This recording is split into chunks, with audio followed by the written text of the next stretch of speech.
Assalamualaikum warahmatullahi wabarakatuh.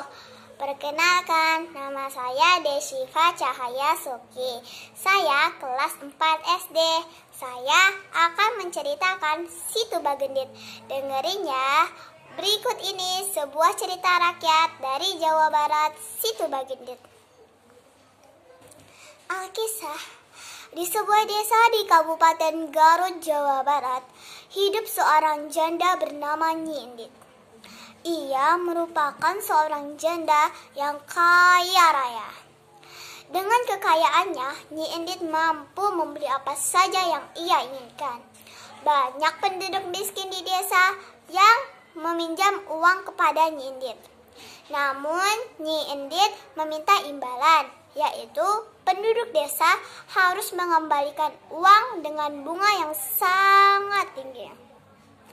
Jika telah tiba waktu membayar hutang, Nyi Endit akan menagih uang kepada peminjamnya, sembari membawa pengawal atau tukang pukul. Jadi, kalau ada peminjam yang tidak mau membayar hutang pada waktunya, tukang pukul Nyi Endit akan melakukan kekerasan. Jika datang musim panen, ladang-ladang milik Nyi Endit selalu menghasilkan panen yang sangat melimpah. Lumbung milik Nyi Endit selalu memiliki banyak cadangan makanan saat menghadapi musim paceklik. Tapi tidak begitu halnya dengan penduduk desa yang miskin. Ketika musim paceklik tiba, banyak petani yang kesulitan, bahkan ada yang sampai terkena busung lapar. Keadaan warga di sana sangatlah berbeda dengan keadaan Nyi Endit yang janda yang kaya raya. Ia selalu berpesta pora di rumahnya, sementara penduduk miskin banyak yang kelaparan. Penduduk desa sering menyebut Nyi Endit dengan julukan Lintah Darat.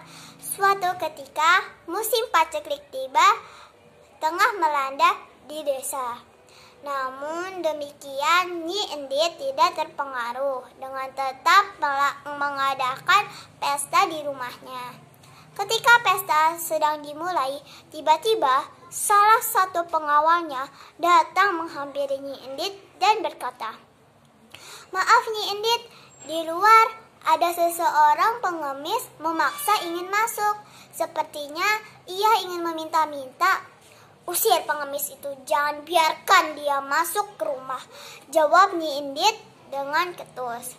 Tiba-tiba saja si pengemis menerobos masuk ke dalam rumah Nyi Endit. "Kau benar-benar orang serakah dan kejam, wahai Nyi Endit. Kami tengah kelaparan karena paceklik. Berilah kami sedikit makanan," kata si pengemis. Nyi Endit sangat marah melihat si pengemis begitu lancang memaksa masuk ke rumahnya tanpa izin. "Berani sekali orang miskin seperti engkau berkata seperti itu. Dasar kurang ajar. Cepat usir dia dari rumahku," teriak Nyi Endit. Pengawal Nyi Endit langsung menyeret keluar si pengemis. Namun tak disangka si pengemis berhasil melumpuhkan pengawal Nyi Endit hanya dengan satu gebrakan. Para tamu takjub melihat kesaktian pengemis tersebut. "Jika kau tidak mau berbagi dengan orang miskin seperti aku, tunjukkan sesuatu padamu," kata si pengemis.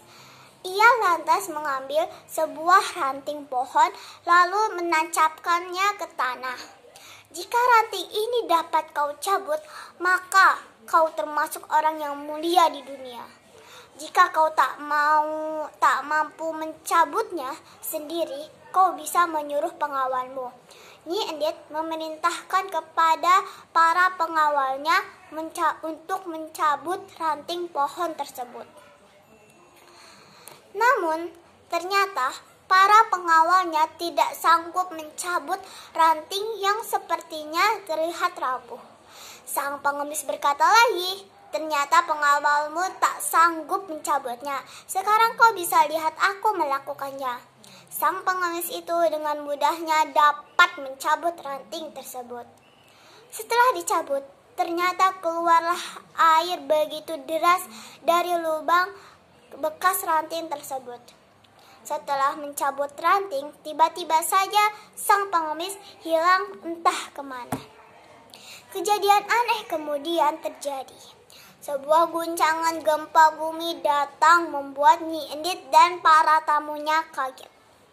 Mereka sangat ketakutan hingga lari berhamburan ke rumah.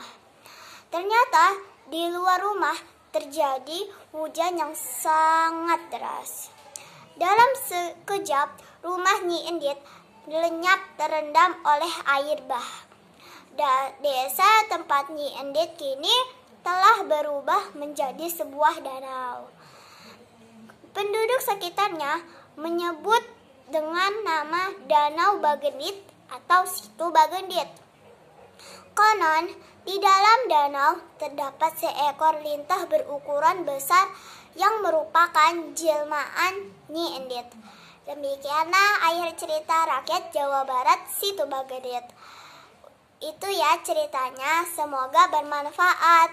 Diambil yang baik, dibuang yang jelek. Assalamualaikum warahmatullahi wabarakatuh.